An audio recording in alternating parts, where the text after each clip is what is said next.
네, 오늘 이 이슈를 위해서 두 분 모셨습니다. 최진봉 성공회대 교수, 김태현 변호사 함께합니다. 어서 오세요. 네, 안녕하세요.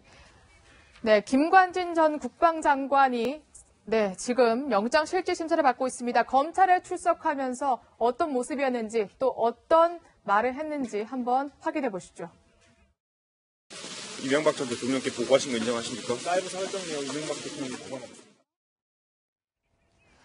네, 아무런 대답을 하지 않고 들어갔는데 일단 김 전 장관이 검찰 조사에서 이명박 전 대통령에게 보고했다 이렇게 얘기를 하고 있죠. 그러면 김 장관에 이어서 이제 이명박 전 대통령까지 검찰에 불려올 것이다 이렇게 봐도 되는 겁니까? 뭐 흐름은 좀 그렇게 가는 방향이죠. 근데 네. 문제는 김관진 전 장관의 정확한 워딩이 뭐냐는 거예요. 그러니까 사이버 사령부에 운영해가는 거 이명박 대통령 보고했다. 예를 들면 뭐 인력 충원이라든지 그러니까 네. 뭐 이명박 대통령이 우리 사람 전 대통령이죠. 우리 사람 가려 뽑으라 이렇게 얘기했다는 거 아니겠습니까? 네. 그 사람 인력 충원과 그것에 대해서 보고한 건 뭐 맞는 것 같은데 문제는 이제 가장 문제되는 범죄 사실이 사이버 사령부 운영한 게 아니라 그걸 가지고 국내 정치에 개입하는 그 댓글 공장 얘기하는 것이거든요.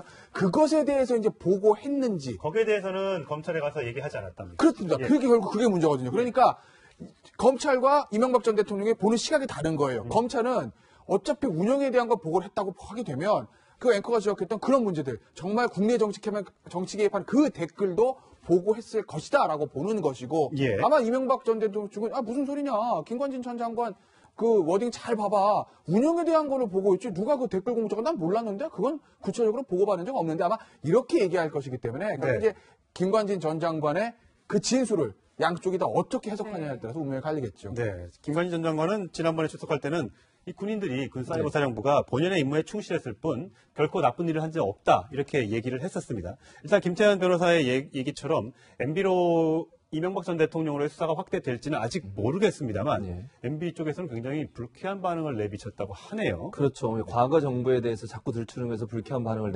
내비쳤는데 사실은 그거는 과거 정부든 전전 정부든 잘못된 부분이 있으면 당연히 바로잡고 가야 되는 게 맞는 거죠. 그래야 앞으로 그런 일이 발생하지 않을 수 있습니다. 그래서 이거는 뭐 처벌의 문제를 떠나서 뭐가 문제가 됐었는지 하는 부분들을 명명백백하게 밝히는 것은 현 정부가 해야 될 일이라고 생각이 되고요. 다만 이제 김태현 변호사 얘기했듯이 과연 그러니까 김관진 전 장관 입장에서는 이명박 대통령에게 시시콜콜하게 모든 걸 보고하지 않았다고 얘기할 수 있겠지만 여러 가지 정황이나 증거를 보면 그런 여러 가지 뉘앙스들을 파악할 수 있는 내용이 많다는 거죠. 이건데 뭐 인원을 충원하는데 원래는 기재부에서 허락을 받고 해야 되는 거 아니겠습니까? 예. 군무원 인원을 확장하는데 그런데 대통령 지시사항이라고 해서 직접 그걸 뽑을 수 있도록 해줬고 또 하나는 그 연재욱 전 군사이버 사령부 사령관이 기획정책팀장인가요? 국방부로 이렇게 옮기게 됩니다. 그 보고 라인을 군사이버 사령부가 원래는 사이버 사령관을 통해서 보고를 해야 되는데 거기는 점선으로 돼 있어요. 그 말은 협조 요청밖에 안 돼 있는 거죠. 그 실선으로 그려져 있는 것은 연재욱 전 사이버 사령관에게 직접 보고하도록. 그러니까 보고 통로 자체를 원래 지휘 통제 체계인 그 당시에 군사이버 사령관한테 보고한 게 아니라 그 530인가요? 심리전단의 보고는 국방부 장관의 직선 라인을 통해서 보고하게 돼 있었고 국방부 장관은 그 내용을 대통령이 보고했다라고 얘기했습니다. 물론 업무상 보고라고 둘러대긴 하겠지만 업무상 보고가 사실은 어떤 활동을 했는지를 구체적으로 적어야 되는 거 아니겠습니까? 예. 그런 차원에서 본다면 검찰은 끊임없이 김관진 전 장관에 대해서 그걸 말할 수밖에 없는 상황으로 증거를 가지고 압박할 가능성이 있다고 보여집니다. 예. 네. 지금 이명박 전 대통령이 사무실에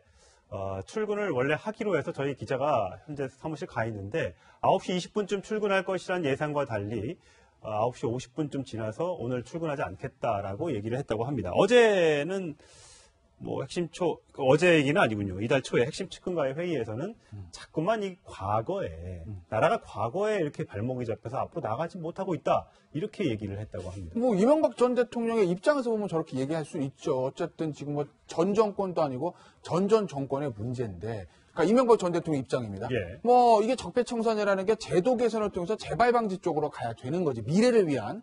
그게 아니라 과거의 어떤 특정인을 처벌하기 위해서 하는 적폐청산이 맞느냐라는 이제 이명박 전 대통령 네. 그런 시각을 가지고 있는 것이거든요. 그렇기 때문에 이제 과거에 발목 잡히는 안타깝다는 얘기를 그 입장에서는 뭐 그렇게 하는 거죠. 네. 네. 자, 과연 오늘 구속영장이 이제 발부될지 안 될지는 오늘 밤 늦게 결정이 될 것으로 보이는데 오늘 새벽인가요? 김재철 전 MBC 사장에 대한 구속영장이 기각이 됐기 때문에 오늘 이 김관진 전 장관의 구속영장 발부 여부가 앞으로의 적폐청산 그리고 이명박 전 대통령에 대한 직접 수사에까지 영향을 미칠 것으로 보입니다.